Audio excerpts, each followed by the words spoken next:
Now, the club getting most attention will be League Two Grimsby Town. And because of that, we've got some of these in the studio. Harry the Haddock, that is their mascot. They've been waving them around throughout the tournament. They are the lowest ranked team left in the competition, and they're away at Premier League Brighton tomorrow, live on the BBC. What are you supposed to do with the fish? I mean, it's their mascot. Someone gave us one here. Yeah, Oops, sorry. Yeah.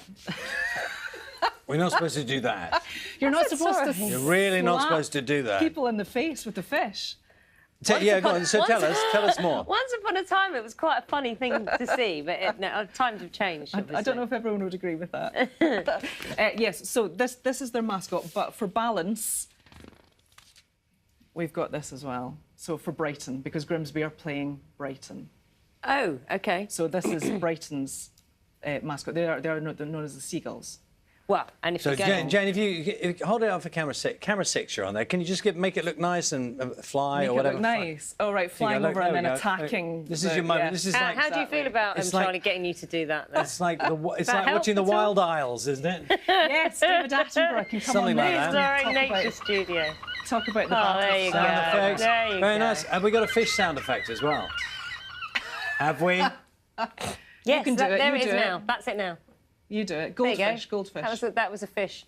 I'm not hearing anything. All right. Fish don't talk. Grimsby have got this far by becoming the first team in history to have knocked out opponents from higher divisions in 5 consecutive rounds. So that's why they've been gathering so much support, most recently winning at Southampton. Now, they've certainly made a splash this season. I didn't write that. And they're back on the road, as Mike Bushell reports.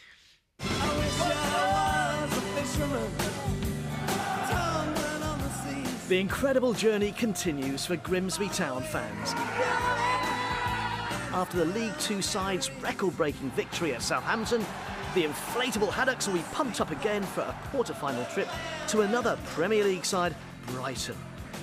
And a chance to reach the semi-finals for the first time since 1939. After a throw-in, Dorset collides with Moulson, the Grimsby goalie, and a moment or two later, the Wolves get their second. When Grimsby played Wolves in front of the biggest ever crowd at Old Trafford of nearly 77,000. To make it 5 to Grimsby's 0. Jack Hinchliffe was 17 at the time, and the Centurion, who's thought to be Grimsby's oldest fan, can compare then to now. All got their hats on. The caps on. People will know now because it's been all the papers. Yeah. Grimsby, where are they? From somewhere up north. But now you're on the world map. It's great, isn't it? You know, think of all the people and all the players that have come and gone, and the teams, the managers, and here we are now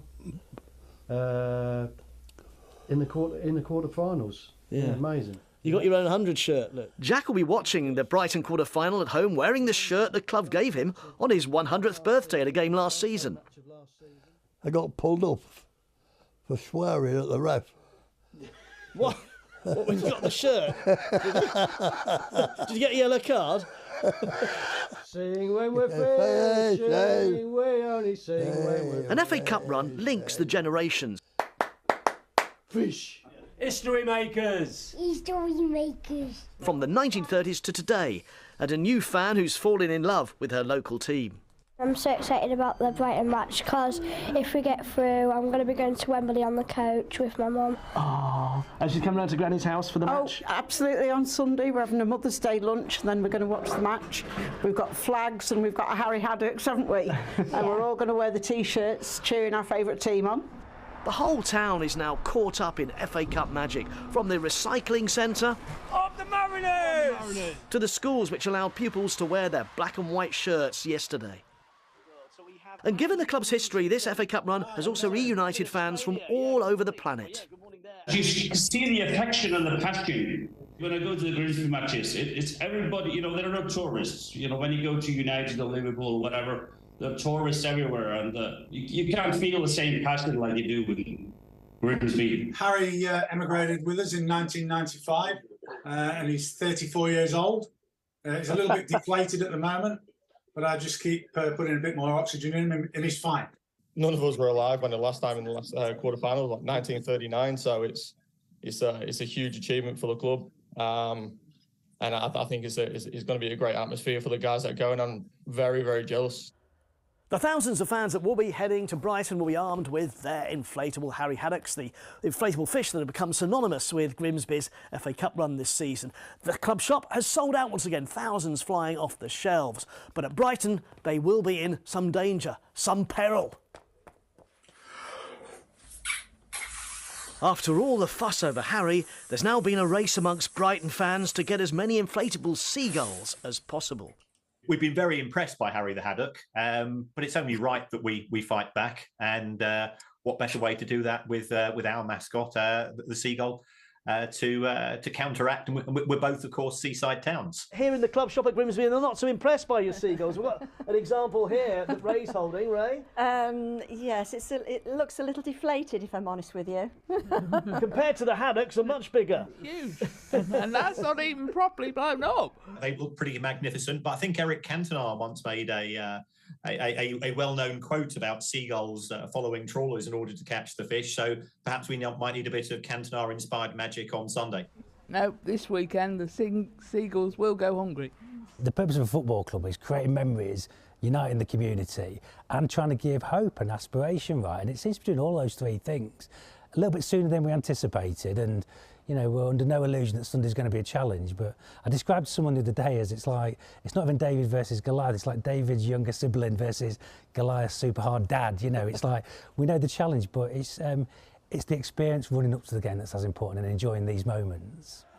The FA Cup also builds respect between teams, and Brighton's own Poet, who's based in America, has a special one for Grimsby. A club whose famous mascot is a haddock goes by the name of Harry. In the air they'll sway on Match of the Day, which I believe is being presented again by Gary. Yeah. We might be in the Premier League, but we at Brighton remember where we've come from too. Not so long ago, we had no ground or dough. It's Tony Bloom who've helped our dreams come true. Anyway, we wish you Mariners a safe journey down on Sunday with your hundreds of inflated fish. Now I'm saying, but I'm also praying, that haddock is a seagull's favourite dish. Whatever happens this weekend, memories will last forever. Just like for Jack, for whom it's just like 1939 all over again. Ready for the match. Ready for the match. Up the Mariners. So best of luck to both. Who will be the winner? Could you wave them a bit more enthusiastically, please? Hooray!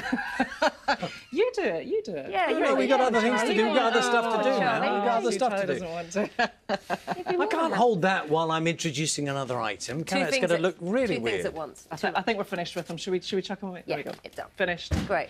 Jane, thanks very much. A good opera. Now